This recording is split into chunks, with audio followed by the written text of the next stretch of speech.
Chris. And Good we morning, have Chris tuning in. Good morning, Chris from Williamsport. Glad you're with us this morning, Chris. Yeah, I made it on time this time remotely. Good, good. Hi, Chris. Hi.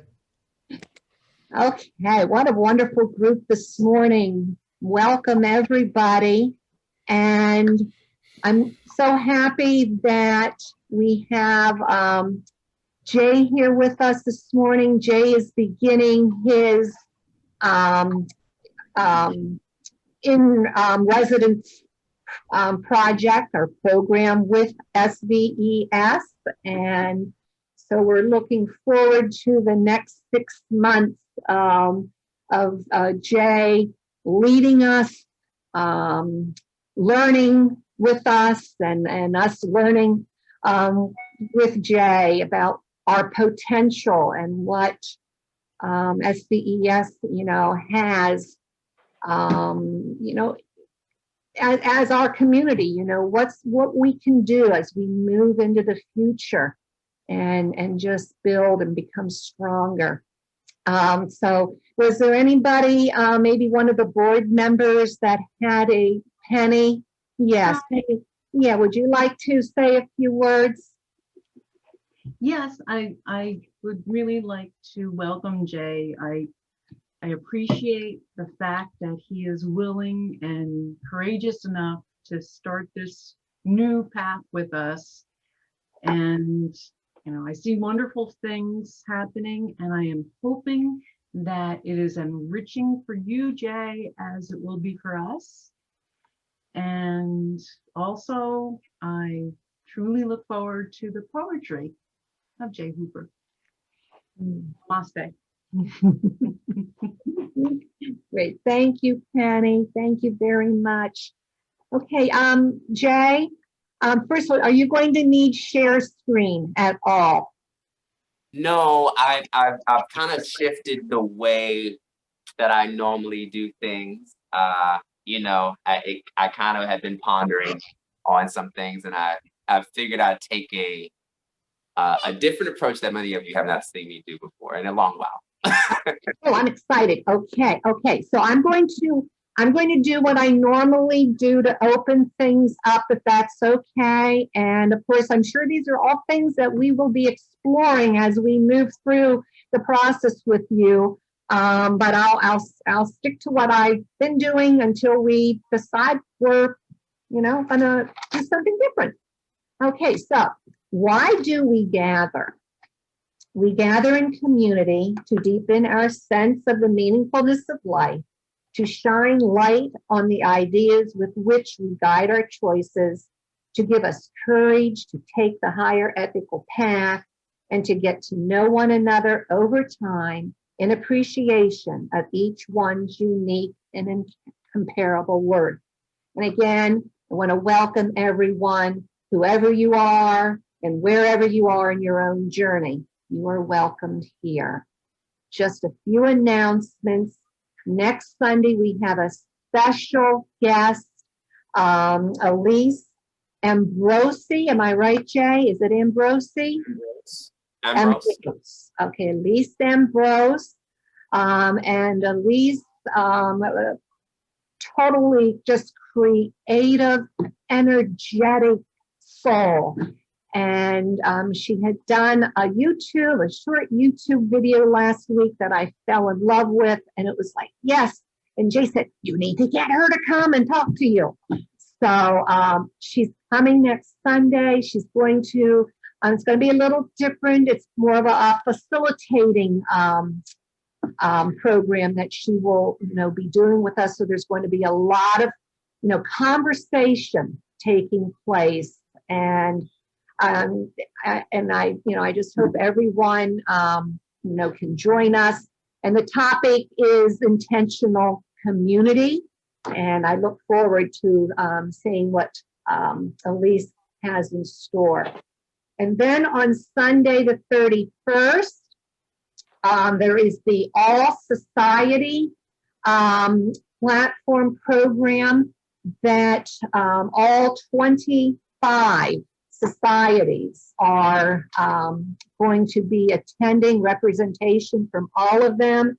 Unfortunately, the speaker, Jamie Raskin, will not be present. And I think we can understand things are happening down there in Washington, and Jamie is involved in some heavy duty things that, you know, they're working on down there. Of course, also, you know, I heard that he did lose his son to suicide a couple of weeks ago. Not that I think that that is the reason he wouldn't be coming. I think it is, you know, it has to do with the goings ons down there in Washington.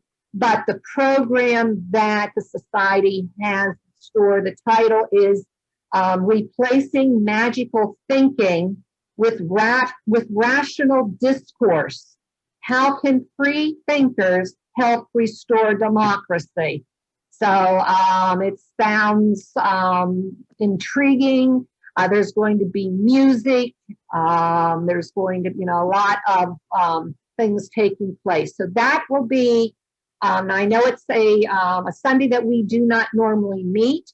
It's at 11 o'clock in the morning. And I will be sending out, as we get closer to that, you know, the way to connect to that platform program. Okay, our mission as ethical humanists and here at SVES, we are inspired by the ideal that the supreme aim of human life is to create a more just, equitable, diverse, sustainable, and compassionate society.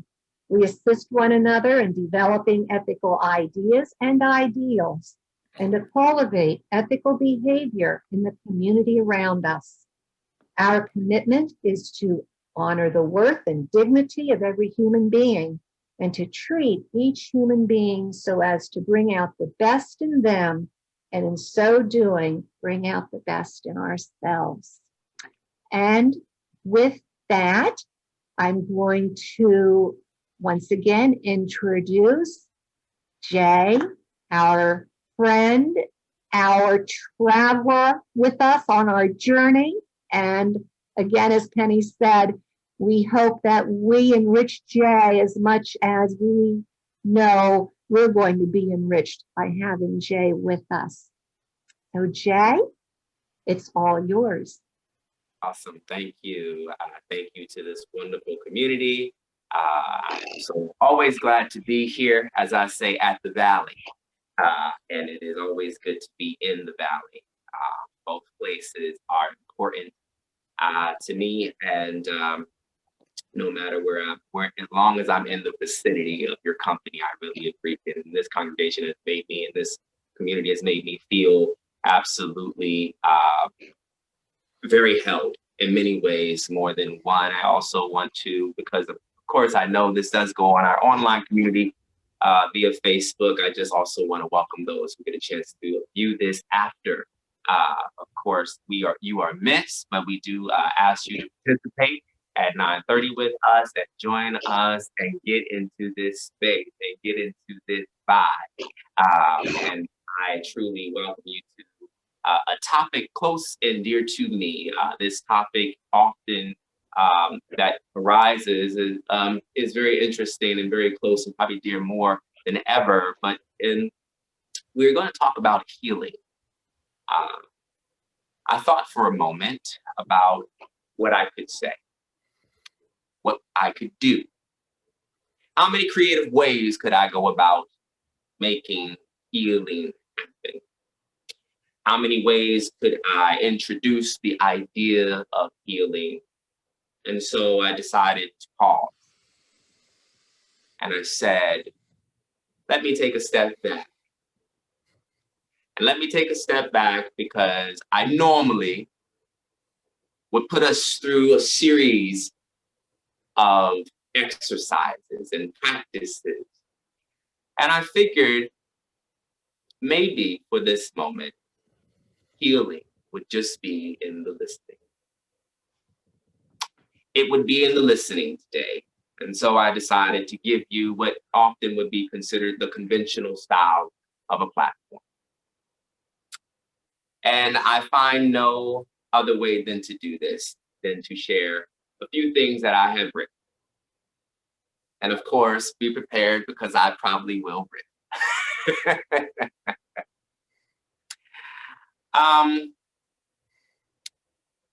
As I thought about healing and where we are in the world and where I see many people via social media, via the news, and particularly personal or friendships or relationships that I had a deep, deep, deep concern about when does the healing start?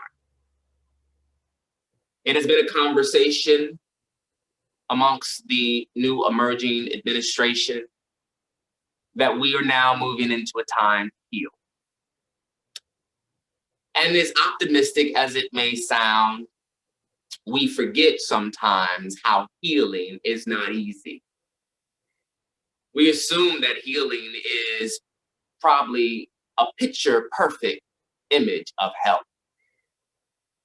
But sometimes we neglect that in that process of healing, that it can be uncomfortable and it can be downright absolutely something you don't want to experience or see at all. Well, where do I start? I could start with talking about healing, and I said, well, I could talk about me being a survivor for over 11 years of someone who has lived with HIV.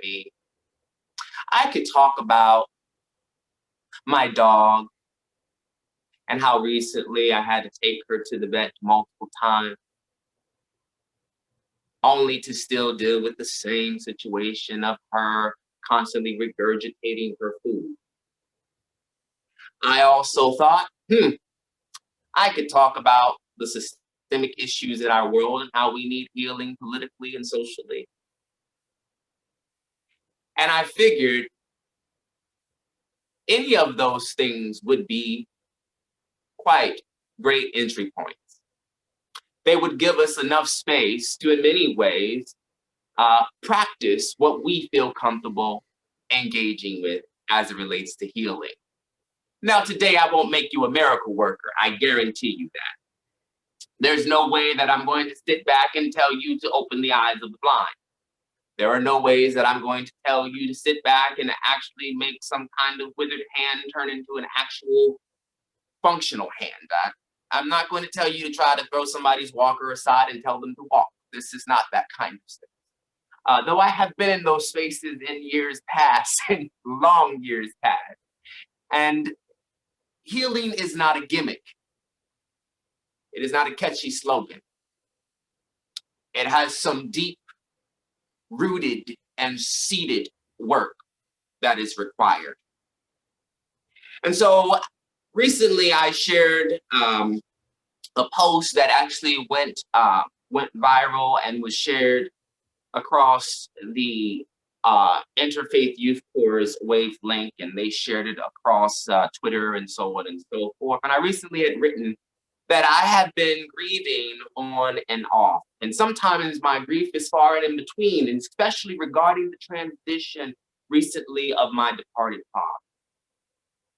At the forefront of most grief is systemic grief for me. I've not even reached personal grief, the personal missing, if you will. But I witnessed the escalation of systemic issues that caused more distress on my father than necessary. And now my grief is compounded with further grief because of last week's attack on democracy, as the president ignited structural and systemic oppressive manipulations against the nation's capital. I don't claim to be deeply patriotic by any means, but yesterday added more grief to my current experience. As white nationalists and supremacists and attacked the building that many know probably from history that the enslaved of America had built, I couldn't help but to think for a moment our ancestors were forced to build an architectural structure to hold some of the biggest devils who would also sit and deny their existence. And then now, 2021, people are looking at 2021 with shimmery ideas and of hope and dancing about it. They want to heal. They want a vaccine. They want something that is going to make it all better. They want a COVID-19 cure. Healing as cure. Let us sit with that. Healing as cure. They want to heal this country so badly that we in many ways need to consider this truth. The process of healing or to be healed is, and sometimes downright uncomfortable and painful, as I mentioned before. And some of us came, into 2020 naively with a lot of zest and zeal, but let's be mindful about this year. And this season, 2021, we must be careful of our haste. Don't rush anything that sounds too good. This is not a time to rush or go with any wind that blows. Don't rush your healing. Don't rush the healing of your family. Don't rush the healing of your relationships. Don't rush the healing of your children. Don't rush the healing of that promotion. Don't rush the healing of your mental health or your self-care. Don't rush the joys and don't rush the sorrows and that, honestly, that business loan or that idea of going to school. Don't rush it. You'll find out sooner or later that slowing down helps the healing process. You've got to build up enough muscle to go into the weight of the healing process. You've got to build up enough strength and capacity emotionally, the weights of all of society, because sometimes the healing process requires that you be in your best mental condition. Going into the weight of the healing process that you are seeking by first understanding what is required of your own integrity and existence is vital. The burden might be too heavy at this time. But if you learn your capacity to carry the weight, your understanding is lightened. The load is lightened. The troubles of this world become light because you've decided to slow down. There is no pain, as I like to say, or sorrow that knowledge cannot heal. I am a firm believer in thinking things through. I will not say that some of my methods or style is oftentimes considered rational. I am probably one of the magical thinkers in the group. And I can be downright reimagining of any situation because I do believe that much and reimagining and rethinking and revisiting and reorientating ourselves so that we can be the very thing that we need to offer healing. So, where does that take me? That takes me to do this one thing. Yes, check and examine your own capacity. Be sure that you are ready to enter into the process after you have critically examined your own social, spiritual, emotional, and physical condition, your own human capacity. That is much needed. It is important to be aware of the application of your healing without rushing into something and finding yourself fixed and stuck and stagnated. You deserve to know what it means to be fully known and fully be. Yes, we deserve democracy. We deserve to connect without masks. Maybe we also feel like we deserve justice and equality on various levels. And at the same time, we have freedom from so many things. in this country. But even in those elements, we have to think about not getting ourselves involved in quick fixes. Quick fixes, the quick fixes that we want in this country. We can't just settle for a $10,000 debt relief for education. And we can't just settle for the idea that $15 is going to be enough for this country. We cannot just settle for those things. And I'm also saying to you, be aware of what it means for you to be in this political stratosphere that actually has to recommit itself to your well-being, your well-doing, and your welfare, regardless of who you are in this world. We are sitting with all of these things in a process that they will be healed. Be healed. We can blame where we are right now on fascism, capitalism, narcissism. A lot of these addictive characteristics that somehow end up affecting our democracy. Trust me, healing will come. I'm not that pessimistic that I won't tell you healing, can't come. It will. If we are critical in this season and observant and listening, we have not seen anything yet.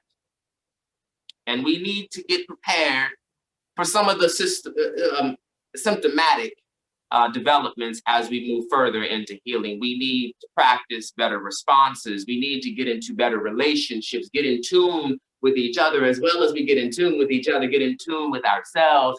And at the same time, believe it or not, we need to get in tune with the earth. Are we listening is the key. Are we listening? If we can get reoriented with the land and reconnected with its meaning for our own sake of living fully and healthy, we can get in beloved community and also aid each other. We at the same time will no longer be fixed on anything, but also learn to lean into our discomfort and become courageous listeners, as I had mentioned last week, to the unheard, to the forgotten, the overlooked, and those who feel like the least. Let us put compassion back into our nature. I know some of us are grieving, some of us are angry, some of us are anxious, some of us are very, very uncomfortable. And we have sat in the discomfort long enough. And so I would encourage us to think ourselves happy and healthy and don't rush 2021. I wrote that recently, and that piece was a piece that allowed for me to find out what healing was supposed to mean for me in this season, in this year, after losing my father, after coming to the moment of grief, after sitting, and I kept finding myself having to do a healing exercise, if you will. Exercising conversation, exercising meetings, coming together and brainstorming, exercising in many ways, new relationships, getting in touch with old relationships. And I had to because my healing depended on it. If I may share with you one of the most beautiful things I remember learning in my few years in seminary, as I was taking a miracle class. Yes, there are miracle classes, and sometimes you learn the history of miracles, and you learn how to be critical about those things. One of the things that I found quite unique was a word called apocrypha. And it is a fancy little word. It's a Greek word. And that word means to be open, Of course, it is not a word that we would immediately think of, but when I think about that word and what it meant to me and to present it today, it was used in a very interesting story in the sacred text, often known as the Bible, as we have heard. And it's something that, you know, this this man, of course, as we know, that some people parade around, Jesus, he would say. Well, he said it to somebody who was deaf. And he touches their ear, and all of a sudden he says, "Be open." And I was like, wow, it wasn't about healing at all. It wasn't about that at all. He didn't do any magical trick or anything. He just said, "Be open." And I wonder how much of us can be open. And how openness, also if we revisit it, is just the framework of healing. And that what I love about ethical culture, and what I love about most of all, you know, Susquehanna, is that it is an open space. An open space that allows for us all in many ways to hopefully find and exercise our best healing. We are not just an intentional community that sits together on a Zoom call. We are so much more. We have the ability to offer what it looks like to be healed. We have the ability to help others exercise their healing. I would encourage you right now to possibly think about one person, one thing, where you would like to apply the idea of being open. Because you know, if it opens, there is a lot more healing that can be done. It could be possibly the student loan that you want to be open. It could be possibly the conversation that has never had closure to be open. It could be possibly the idea that things are closing early because of COVID. You want it to be open. We need vaccines, and we need that medical idea and advancement to be open. I can't guarantee that those things are open, but I do offer you the exercise of showing up so that it can be open. I do offer you the exercise to be able to know that you have the ability to open up a lot of areas that feel very, very unwell. We in this community, we in this space, we seek change. We seek healthy environments. We seek healthy attitudes. We seek healthy beings. We seek healthy knowing. What does it mean for you to team up and help somebody heal? What does it mean for you to help somebody heal when they have been completely ignored and possibly in many ways never seen or heard?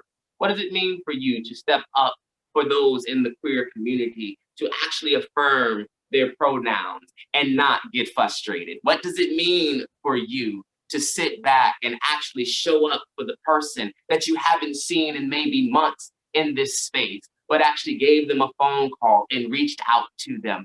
What does it mean to open up just that much to allow for them to know that they have community and they aren't alone? What does it mean for you to sit back and maybe open up and say, hey, do you need books for school today? What does it mean for you to practice a healing that also involves you to go protest and get on your feet and march for justice? What does it mean for you to stand up in solidarity, not only in conversation with people of color and people living on the margins, but actually standing in the gap for them and using your ability, whether you find yourself privileged or you know that you have more of a systemic weight and ability to make change. What does it mean for you to be the medicine in the midst of social political corruption? Are we listening? Are we listening to Middle America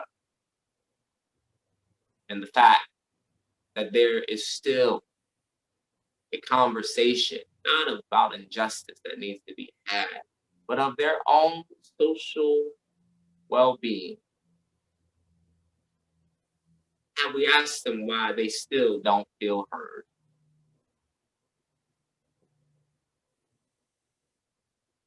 We cannot privilege, and I do my best to consider this as I say what I'm getting ready to say. I consider this also an exercise for myself personally. We cannot privilege our healing, our own personal healing, over others. No one will ever be made whole. If we focus on our own healing alone, isolated, individualized, we will never really see what we can be as a community. King didn't do any of the work that he did by himself. King had wonderful working people. There was Fannie Lou Hamer. There was Bayard Rustin. Fannie Lou Hamer was a Black woman, and Bayard Rustin was a Black queer man. He had Jews. He had Christians. He had humanists. He had some downright activists, and he had some artists like Mahalia Jackson. Because there was a communal need to be open. His vision was not closed, it was wide open. And sometimes we have to ask ourselves how we will do it. How will we offer healing? That person you had on your mind, or that thing that you had on your mind, I want you to take the opportunity to actually exercise, possibly, some way, somehow, how you can apply your healing ability. I often find that people who are not connected to a situation have the most wonderful way of actually observing how others can heal. As a small framework of insight. Not necessarily always informed, but insight. And puts people back into a creative space or an exercising space to know that they are worth living for. We need to get to that space. And so as I think about healing, I leave us with this, since healing is just a process.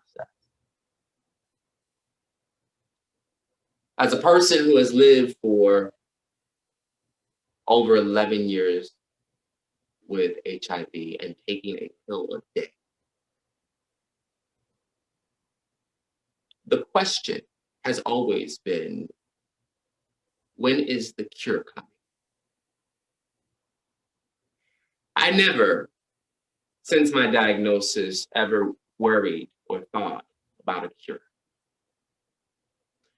That wasn't what I was looking for. I remember sitting in a therapy session and the therapist said to me, well, what are you looking for? Are you looking to be healed, be cured? I said, no. I actually want to make sure that no one ever feels disowned, forgotten, left behind, and unheard like I am. How can we practice making sure that no one, how can we offer that healing that no one feels unheard, forgotten, left behind, unloved, whatever it may be, uncared for. It's quite a process, but you can only do it if you know the kind of person and the kind of healing that's gotten you where you are. And maybe we're still healing, and that's okay too. And maybe we can collectively heal together as we figure out our own process. As I like to say sometimes at the end of every classroom experience to my students at Ohio University, and I close with this: love yourself in the process called life. I hope you can do it for yourself and as a community, because it is a process and it doesn't happen overnight. Thank you.